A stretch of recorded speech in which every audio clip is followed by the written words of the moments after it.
Dio's Intermission kind of flew under my radar. I do remember seeing it in a record store, and I wasn't. I mean, I saw the album cover, and it brought back memories of seeing him. I saw him twice on the Sacred Heart tour. Once with Vivian, and later with Craig Goldie, and I had a good time. I enjoyed it. Dio concert was always great. There was nothing to ever come away from seeing Dio in concert and having any complaints. I mean, he was the consummate showman. The set list was always great. The musicians were always top notch. I mean, it was just the show to end all shows.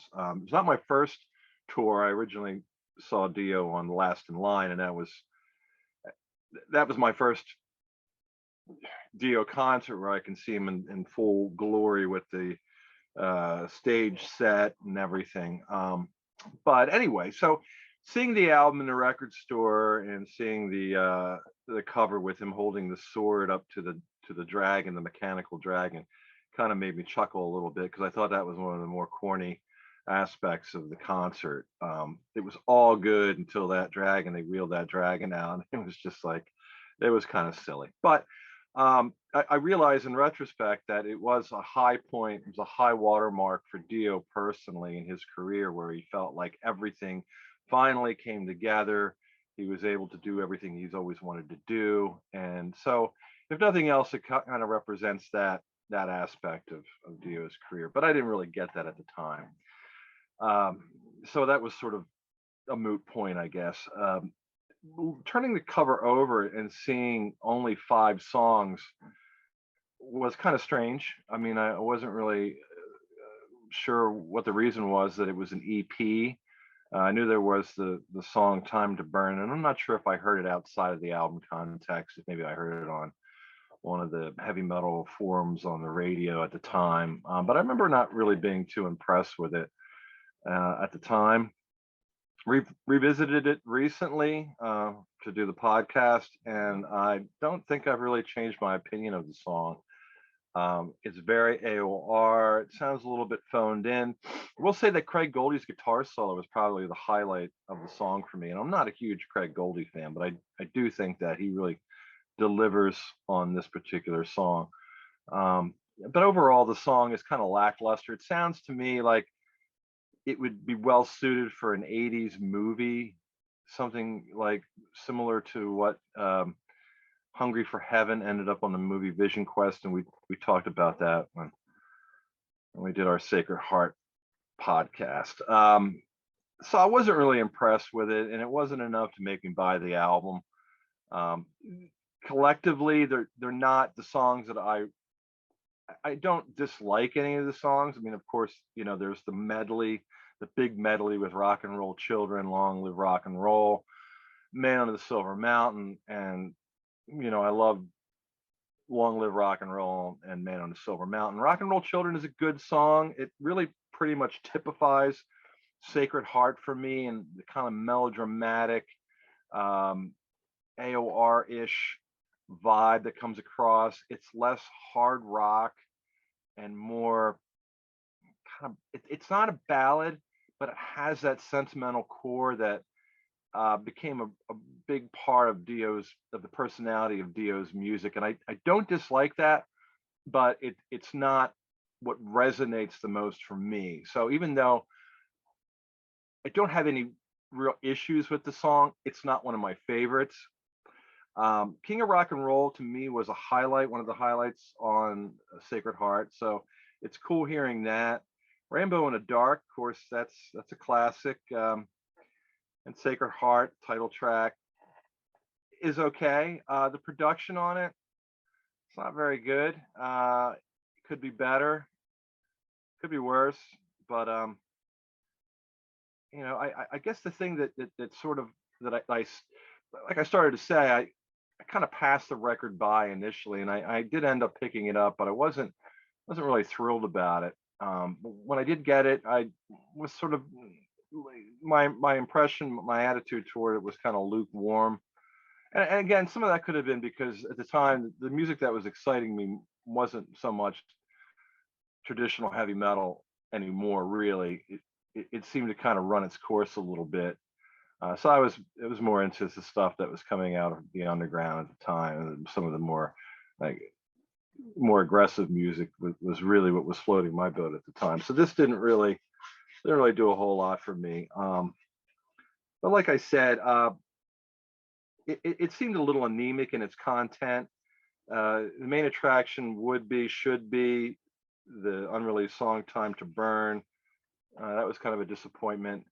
The album should probably be called Transition rather than Intermission, because it's not really an intermission as such. It really serves as a transition from Vivian Campbell to Craig Goldie. Uh, and you do see, in by contrast, the difference in the guitar players. Although it seems as though somebody who was producing this thing tried to sort of underscore some of Vivian's talent in the way that it was mixed, and it kind of harkens back to that conflict on Live Evil, where there was that dispute over what was going on in the studio. Was Dio really coming into the studio after hours and turning up his voice, or was it him just wanting to hear things in a louder volume? This almost settles the dispute in a way, because Dio's voice is so much louder than every other instrument on this, I think personally, especially the lead guitar. I mean, the lead guitar work is really good, and it's strange that it's not louder, that it's not more out front. And I guess, given the circumstances, I'm sure there was some hard feelings from Dio to Vivian at this particular time, and maybe that came across in the way that the album was produced. But And it was disappointing that it was so short. Although, as a editor's note, it's kind of long for an EP, but it's short for an album. Although I checked this, the original David Lee Roth era of Van Halen, only the first Van Halen album, Van Halen 1, is longer than this. All the other Van Halen albums are like 30 minutes, 31 minutes, so those are all pretty short too. But as a live album, it felt disappointing.